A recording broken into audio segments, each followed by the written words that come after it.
Awesome. This meeting is now streaming live on Facebook. All right, so we are ready to go. All right, wonderful. Well, thanks for joining. Hello and happy Wednesday, everyone. I hope you're having a wonderful day, wonderful week. We're going to check in midweek this week with our guest speaker. We're really excited about tonight's guest speaker. She's been in the group before. She's really active in our group and is a wonderful resource for anyone that is interested in yoga or learning proper breathwork techniques.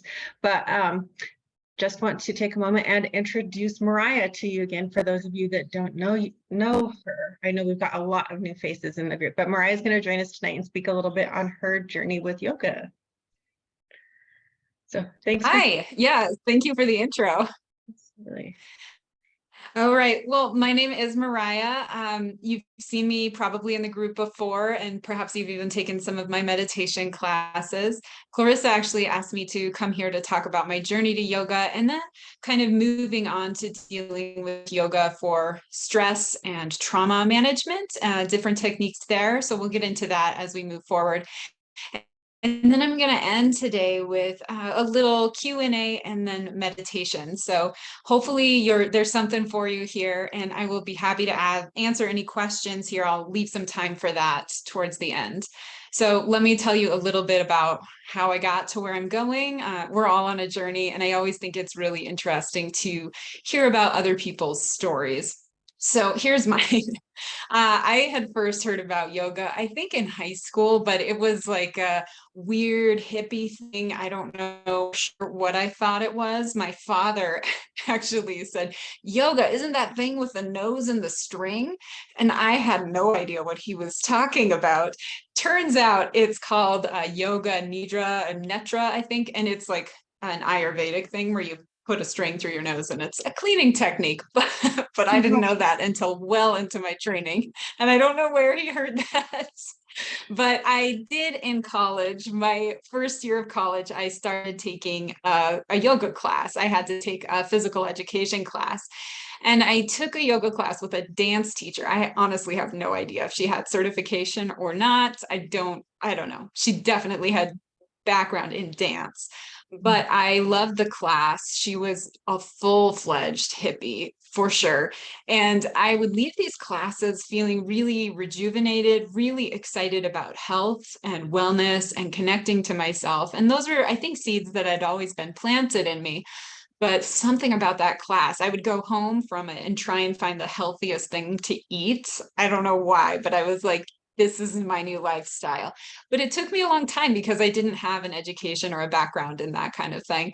So I took this one class, and then I kind of moved on with my life. And a little bit later in college, I found I was living in a different community, and they also offered yoga. So I started taking yoga classes with really serious yoga teachers, and they were fabulous. And it just sort of reaffirmed my love for yoga and all things yoga. They were really cool people, really fascinating, highly educated, and really, I don't know, they just sort of worked from their heart. And I loved that. That whole combination of mind and body and spirit just spoke to me perfectly.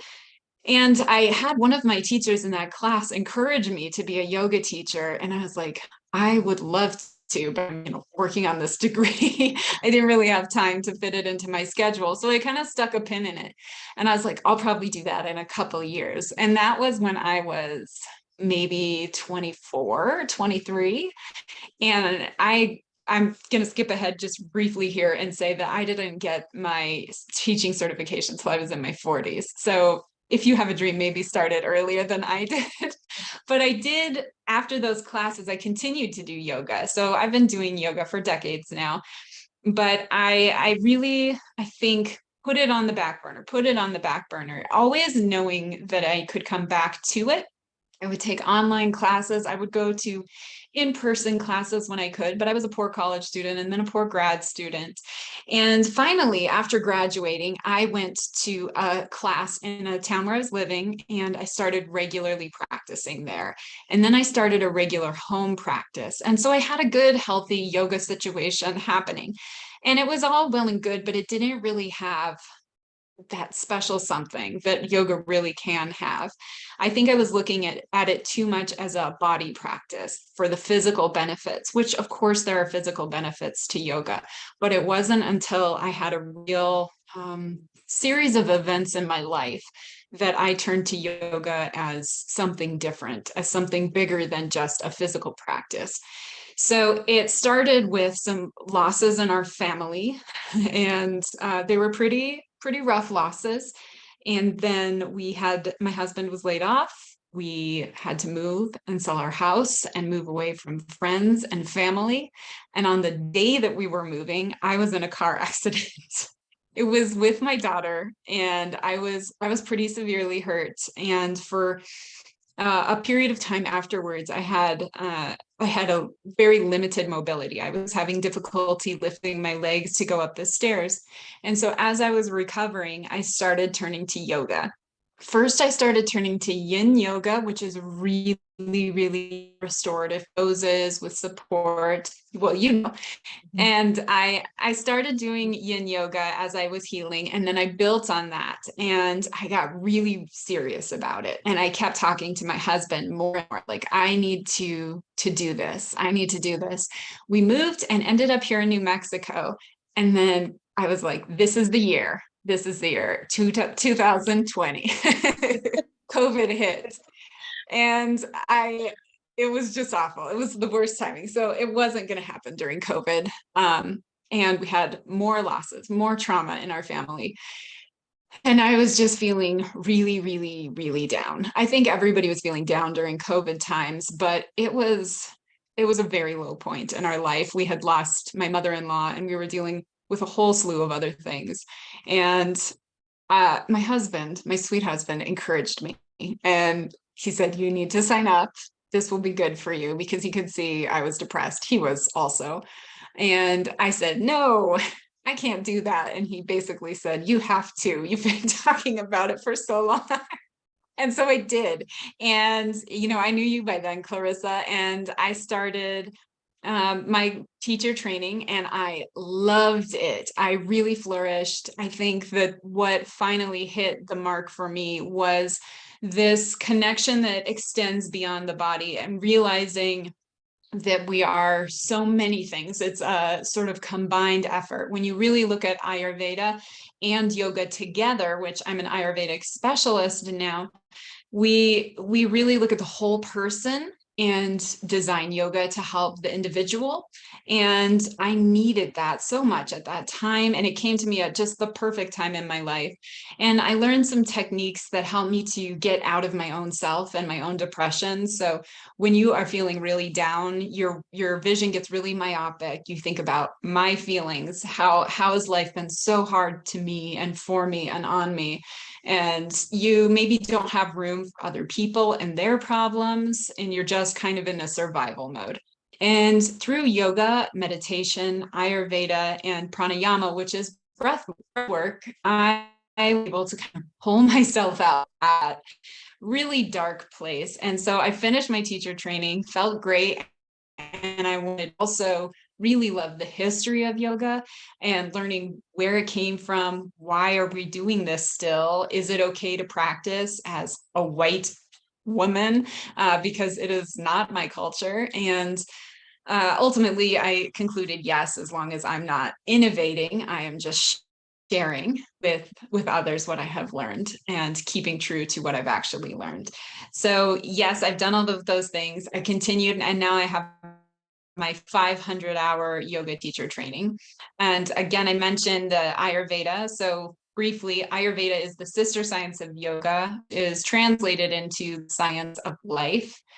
In a general sense, Ayurveda teaches us everything is interconnected. And I specialize working with clients to identify something that we call their prakriti and help guide them as they make holistic choices, not only with yoga practice, with meditation practice, with breath work, with lifestyle changes, just little tweaks to help people live their healthiest life and their most mentally, spiritually healthy life as well. So we kind of combine all that together.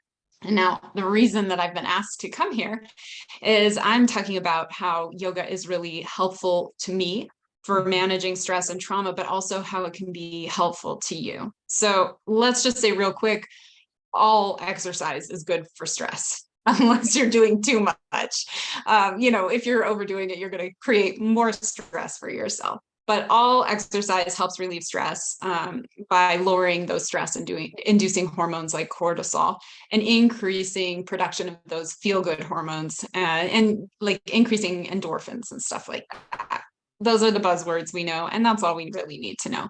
But yoga in particular has been found to increase levels of I'm going to have to read this, gamma aminobutyric acid, or GABA, which is linked to an overall mood boost. So that has been specifically researched by Harvard, and they're smarties there, right?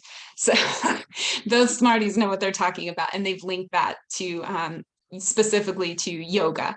It's also been used to treat PTSD, and there have been some really significant studies in yoga treating people with PTSD. Of course, you can't cure PTSD. You're treating people who are suffering with it and helping them find more tools. There have also been really amazing studies out of India where people who have had heart attacks and there's some really great documentaries on this, but people who have had heart attacks, really serious physical trauma, some of them, they're all given the same protocol, but some of them have been set aside to do yoga in addition. So yoga meaning meditation and pranayama and asanas, which are the poses we do. Those people did yoga in addition to whatever their doctors prescribed. Those people had significantly lower incidence of recurring heart attacks. So that's pretty amazing. So we know that yoga is incredibly valuable to us. But I do get caught up a little bit on the word trauma because it's a really broad term. And I want to be clear that there's like the usual trauma that we all suffer in a lifetime. We have heartaches, we have losses. Everybody has these things. If you live long enough, if you were given the gift of a long life, then yes, you're going to have trauma. That's just the unfortunate price we pay. However, there are other traumas that are different, like the loss of a child, severe abuse, neglect, things like that are really require specialized care.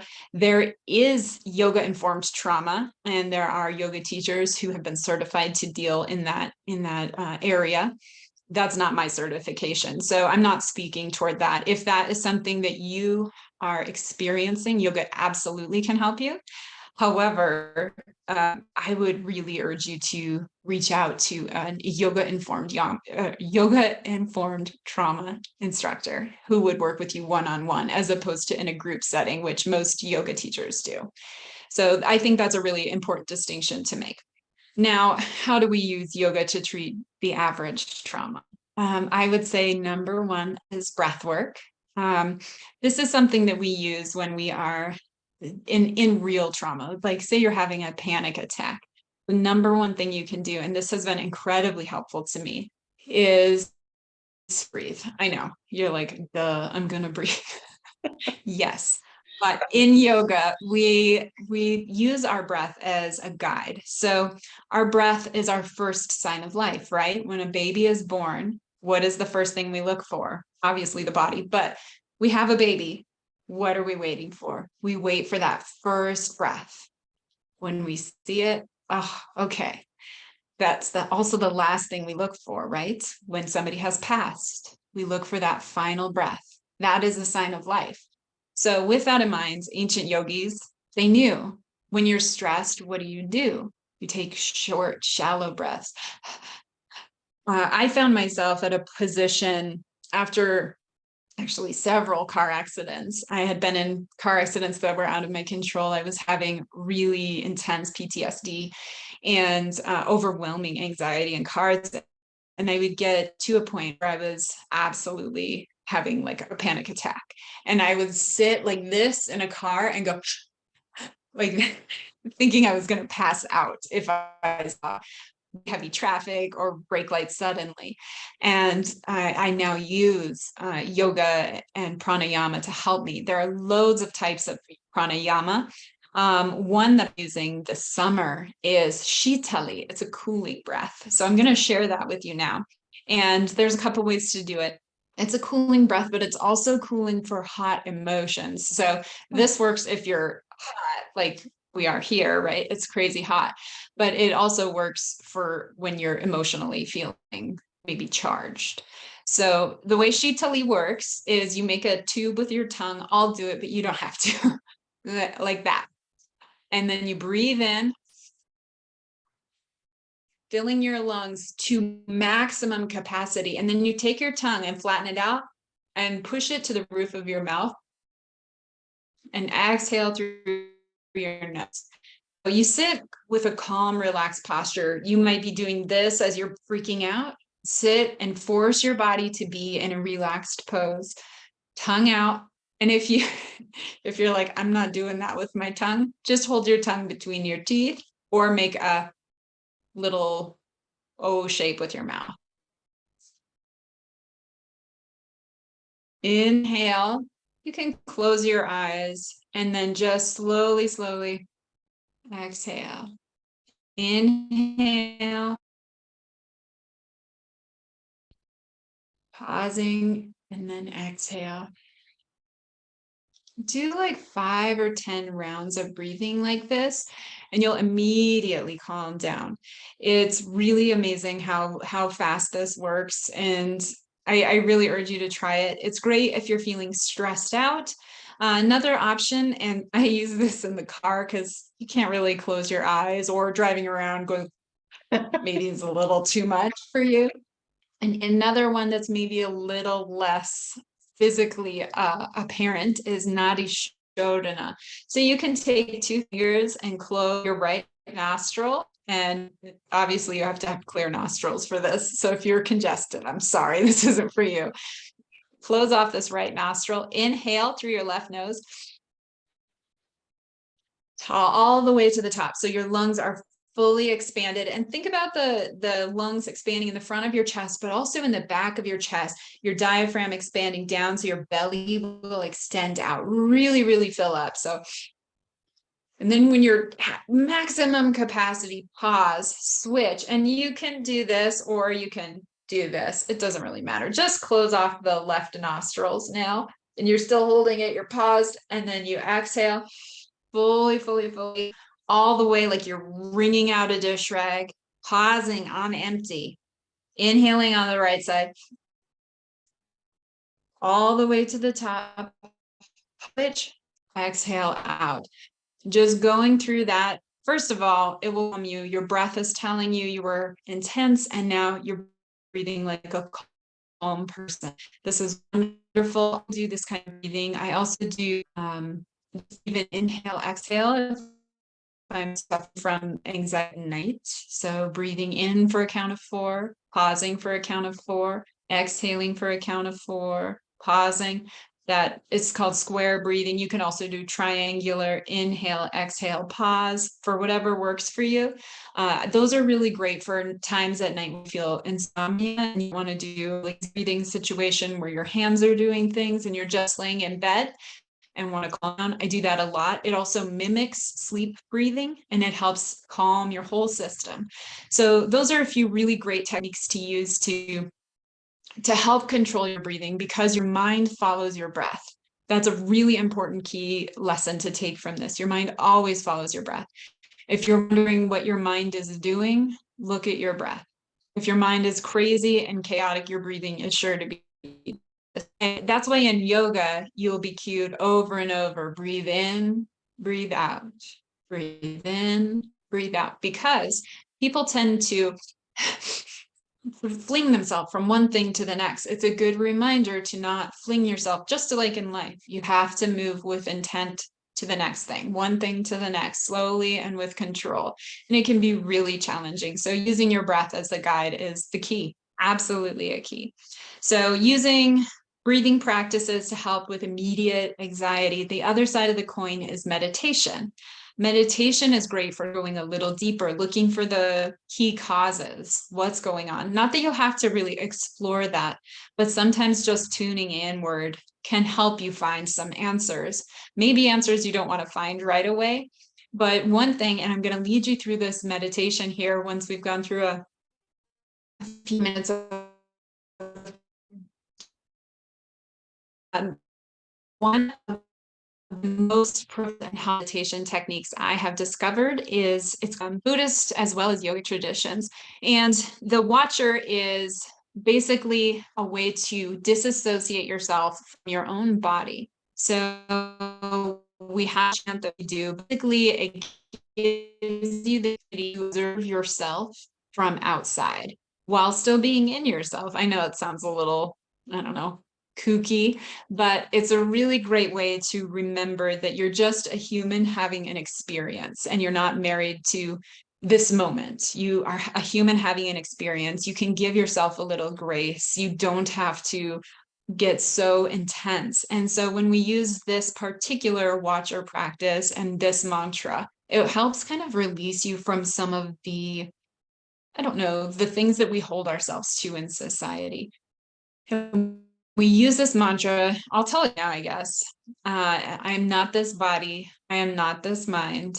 I am the watcher. We've done it before, I think, on this class, but it is absolutely my all-time favorite go-to meditation. And it helps center me, make me feel more like I am not wrapped up in this human existence, but it's just something that's happening to me. I didn't necessarily choose it, but here I am having it. How interesting. Looking at myself going, wow, this woman is really stressed out today. How fascinating. Why is she stressed out? Why is her breathing crazy? Or why is she so calm? Why are the corners of her mouth turning up even in this meditation? Because it's not necessarily all bad, but sometimes you can remove yourself from the immediacy, and it gets you out of that myopic vision that we were talking about earlier, where you pull yourself out and you go, oh, okay, it's all right. I'm on a ball of rock floating around the sun, which, by the way, summer solstice, longest day of the year.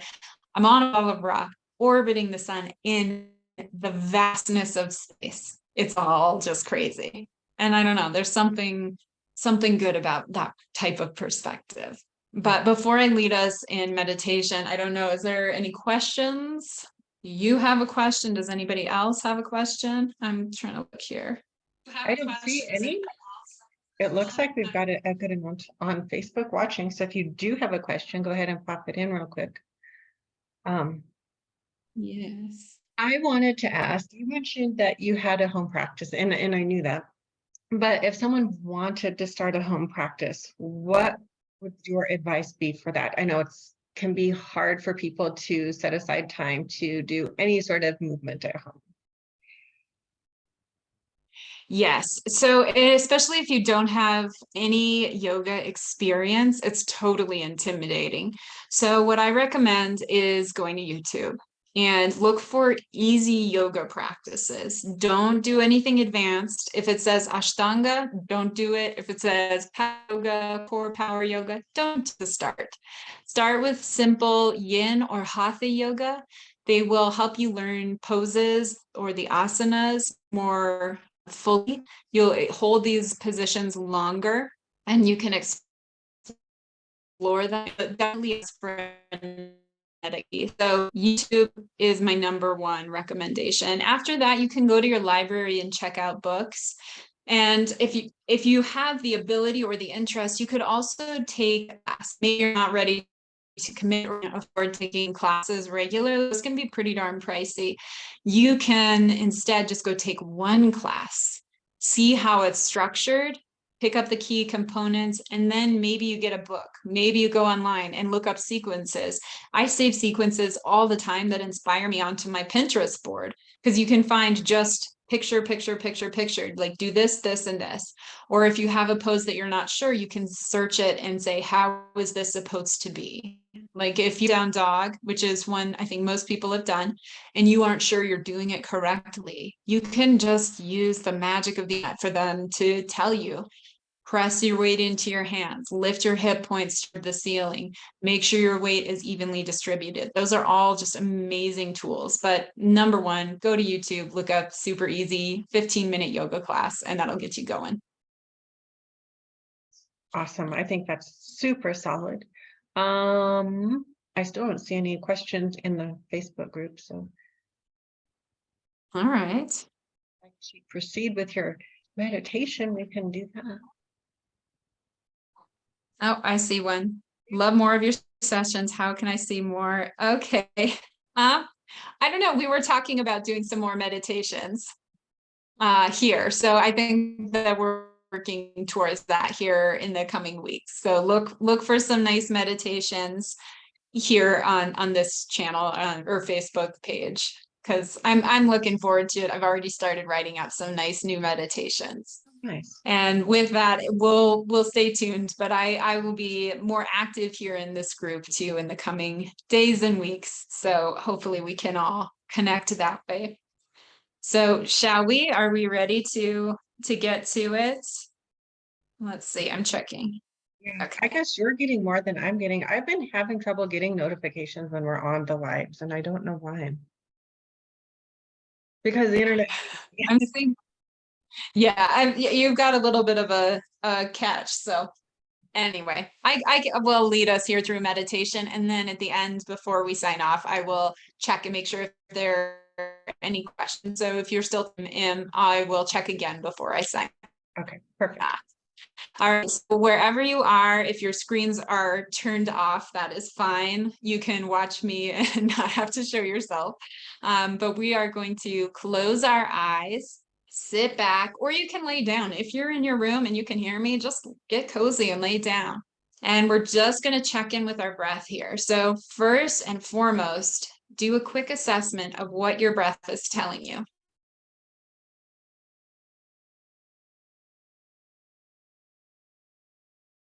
Notice if your breathing is shallow or deep. Notice if there's tension in your shoulders and see if you can soften and release.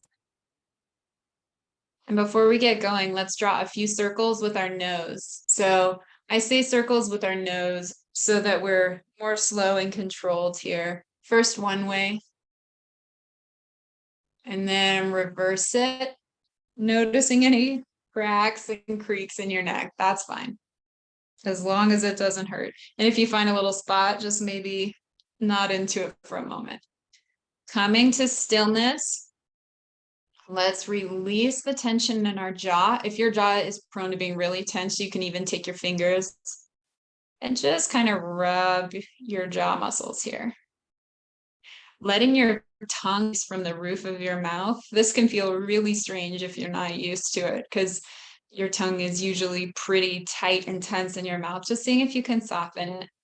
Soften the skin around your eyes and that space between your eyebrows. Release. Release through the top crown of your head and all the way down. Letting your breath become slow and steady.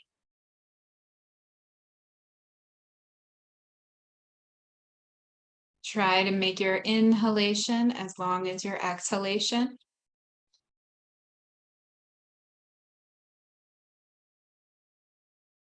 Let gravity pull you down.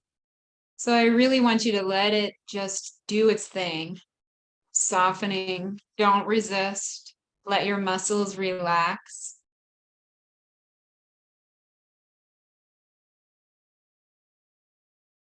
If your mind has already begun to wander, that's okay. That is exactly what minds are supposed to do. They're very busy. Just pull it back gently at any point as we move forward. Just if you've caught yourself wandering, thinking about what's next, pull yourself back to this moment, focus on your breath, and begin again. It's all okay. There's no right way to meditate. As you're ready, I want you to follow with me. You can say it out loud in your space or just quietly in your mind, whatever you prefer. I am not this body. I am not this mind. I am the watcher.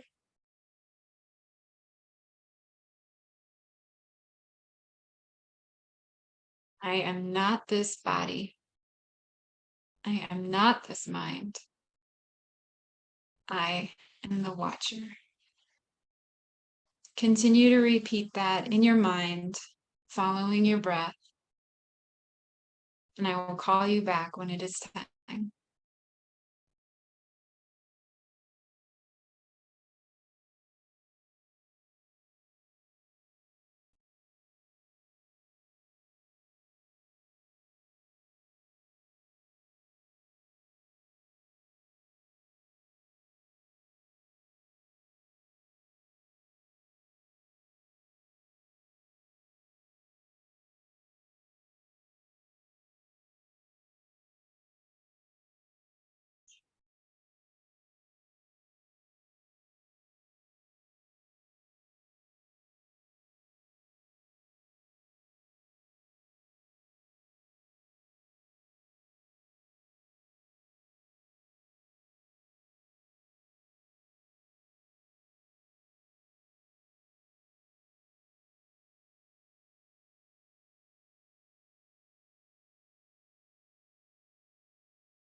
Beginning to wiggle through your fingers and your toes, letting your breath return to its natural rhythm.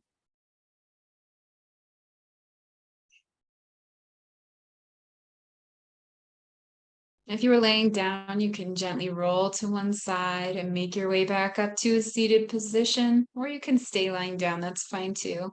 If you'd like to continue, you can simply turn this off and continue to meditate for the whole day. Otherwise, you can gently bat your eyelashes open. Turn up the corners of your mouth. It's okay to be happy. Bring your hands to heart center. We're going to create a little bit of heat, a little friction, and place our hand on our heart, feeling the transference of that energy that you just created with your hands. Thank you so much for meditating with me, however briefly. I hope you will use this practice for a little bit longer in your own time. Perhaps 10 minutes is a good time for you. Thank you so much. Namaste. And I will check and see if we have any questions here before I bid you adieu. I don't think that there are.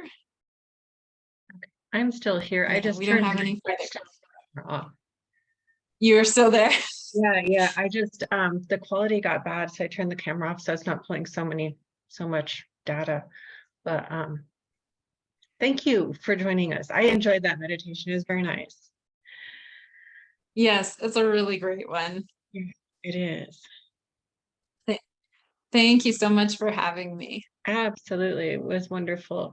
Thank you for sharing your story with us. I already knew most of your story, but I think for other people it could be good. And it's such a good point. Like, I think you can walk away with like two viewpoints. Like, maybe, pursue your dream earlier in life, or also it's not just because you're 40 doesn't mean that it's too late. You can always follow your dream. Not at all.